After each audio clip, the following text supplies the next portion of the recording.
अस्सलाम वालेकुम dear students, मैं हूं आपका अपना टीचर सर सैयद मंजूर शाह। आज हमारा टॉपिक क्लास 9 से है और क्लास 9 की एक्सरसाइज 2.2 है और 2.2 का क्वेश्चन नंबर 3 का पार्ट 7 है हमारे पास। डियर स्टूडेंट्स, सवाल क्या कहता है, लेट्स सी। कहता है कि find the value of unknown. कहता है कि अननोन की वैल्यू मालूम करें इन द फॉलोइंग क्वेश्चंस। नीचे दिए गए सवालों में जो अननोन है, अब डियर स्टूडेंट अननोन हमारे पास क्या है, ये बेस ए अननोन है क्योंकि वेरिएबल है, वेरिएबल की वैल्यू हमने मालूम करनी है। तो नाउ डियर स्टूडेंट्स, ये हमारे पास लोगैरिथमिक फॉर्म में है। इसको हम क्या रीड करते हैं, आपके पास स्क्रीन पे भी आ रहा है, जो मैं रीड करूंगा वो स्क्रीन पे भी आ रहा है ताकि आप इस चीज को नोट कर सको।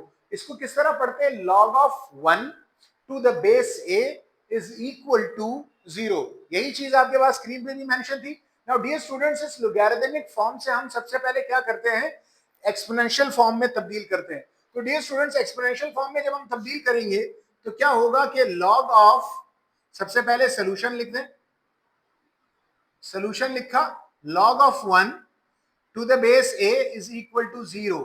इसको जब हम एक्सपोनेंशियल फॉर्म में करेंगे तो हमारे पास क्या आएगा, बेस हमारे पास क्या है ए, पावर हमारे पास क्या है, जो रिजल्ट है वो हमारे पास पावर बन जाएगी और is equal to 1।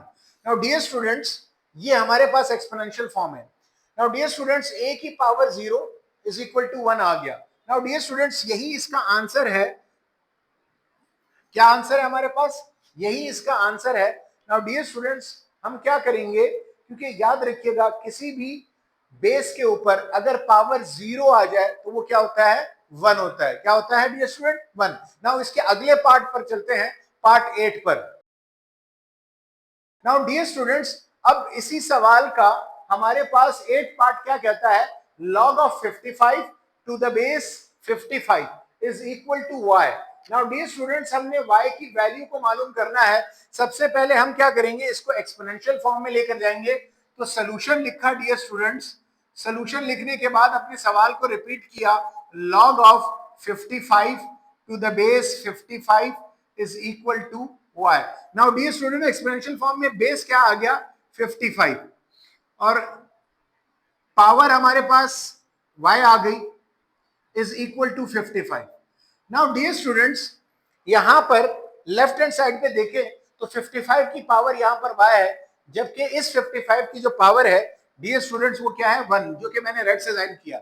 Dear students, indices rule को अप्लाई करेंगे। इंडाइसिस रूल में कहते क्या है कि बेसिस को सेम कर दीजिए, पावर को एक दूसरे के बराबर लेते हैं। क्या कहते हैं, इंडाइसिस रूल क्या कहता है कि बेसिस को सेम कर दो, जो कि बेसिस दोनों की सेम है, पावर एक दूसरे के बराबर ले लो। पावर हम एक दूसरे के बराबर ले लेंगे। तो हम लोग क्या करेंगे, यहां पे लिखेंगे apply indices rule. Indices rule apply कीजिए तो y इज इक्वल टू 1 आ जाएगा। y की वैल्यू क्या आ गई, 1 आ गई। जो मैंने आपको लॉ बताया था, लॉ क्या था कि बेसिस एक जैसी कर दीजिए तो पावर उसके बराबर ले, दोनों के पावर्स आप क्या करोगे, बराबर ले सकोगे। नाउ डियर स्टूडेंट्स, पार्ट 9 पर चलते हैं इस सवाल के। नाउ डियर स्टूडेंट्स, अब क्वेश्चन नंबर 9 को देखते हैं। क्वेश्चन नंबर 9 में हमारे पास क्या है कि लॉग ऑफ 8 है to the base 64 is equal to x upon 2 है।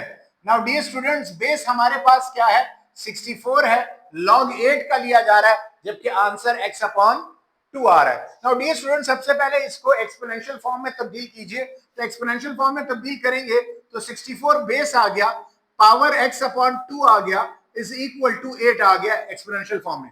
नाउ डियर स्टूडेंट्स, हमें ये बात मालूम है कि 64 जो है वो किसका स्क्वायर है, वो हमारे पास 8 का स्क्वायर है। नाउ डियर स्टूडेंट्स, हम क्या करेंगे, सबसे पहले बेसिस सेम करेंगे। हम इंडाइसिस रूल को नजर में रखेंगे। इंडाइसिस रूल क्या कहता है कि बेसिस सेम कर दीजिए, पावर को एक दूसरे के बराबर ले सकते हो। तो हम क्या करेंगे, 64 का एलसीएम लेंगे। नाउ डियर स्टूडेंट, 64 का एलसीएम लिया, 2 मल्टीप्लाई बाय 2, 2 2 जा 4, 4 2 जा 8, 8 2 जा 16, 16 2 जा 32, 32 2 जा 64, ब्रैकेट लगाया, पावर x अपॉन 2 लगा दिया। यहां पर भी हम बेसिस को सेम करने के लिए इसका एलसीएम लेंगे, 2 2 जा 4, 4 2 जा 8 आ जाएगा। सो 64 को हमने इसके एलसीएम के मुताबिक तोड़ दिया, 2 2 जा 4, 4 2 जा 8, 8 2 जा 16, 16 2 जा 32 और 32 2 जा 64। और इसी तरह 8 को भी एलसीएम के मुताबिक उसके हिस्सों में तोड़ दिया, 2 2 जा 4, 4 2 जा 8। नाउ डियर स्टूडेंट्स, हमारे पास एक कानून है कि बेसिस सेम, बुनियादें अगर एक जैसी हो तो पावर हम क्या करते ऐड करते हैं। तो यहां पर 6 2 है तो हम लोग क्या करेंगे कि 2 की power 6 whole power x upon 2 is equal to, यहां पर क्या है कि यहां पर इस तरफ हमारे पास 2 की पावर 1 पावर 1 पावर 1, ये तीनों पावर 1 आपस में प्लस हो जाएंगे क्योंकि बेसिस सेम है और मल्टीप्लाई हो रही है, तो ये आ गया। नाउ डियर स्टूडेंट्स, पावर की होल पावर आपस में क्या होती है मल्टीप्लाई, तो 2 की पावर 6 मल्टीप्लाई x अपॉन 2 आ जाएगा इज इक्वल टू 2 की power 3। Now dear students, cross multiplication होगी, 2 1 जा 2, 2 3 जा 6। नाउ डियर स्टूडेंट्स, यहां पर चलते हैं,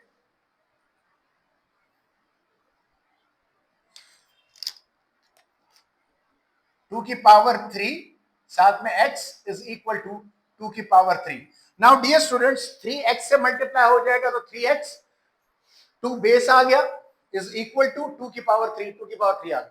अब डियर स्टूडेंट, इंडाइसिस रूल क्या कहता है? इंडाइसिस रूल ये कहता है कि बेसिस को एक जैसा कर दो, पावर को एक दूसरे के क्या ले सकते हो बराबर। सो डियर स्टूडेंट्स, बेसिस एक जैसी है तो हम क्या करेंगे, यहां पे लिखेंगे अप्लाई इंडाइसिस रूल, तो 3x इज इक्वल टू 3 के बराबर आ जाएगा। नाउ डियर स्टूडेंट, 3 और x मल्टीप्लाई हो रहे हैं, दूसरी जानिब जाएंगे तो 3 क्या हो जाएगा डिवाइड, 3 और 3 दोनों कैंसिल, तो x की वैल्यू क्या आ जाएगी 1। सो डियर स्टूडेंट, जो अननोन x है उसकी वैल्यू क्या आ गई 1 आ गई। नाउ डियर स्टूडेंट्स, उम्मीद करता हूं कि आपको इस क्वेश्चन नंबर 3 का पार्ट 7, पार्ट 8 और पार्ट 9 बहुत अच्छे तरीके से समझ में आ गया होगा। इस किस्म की मजीद वीडियोस को देखने के लिए हमारे चैनल को लाइक कीजिए, सब्सक्राइब कीजिए और बेल के आइकन को दबाना मत भूलिएगा। अस्सलाम वालेकुम व रहमतुल्लाहि व बरकातहू।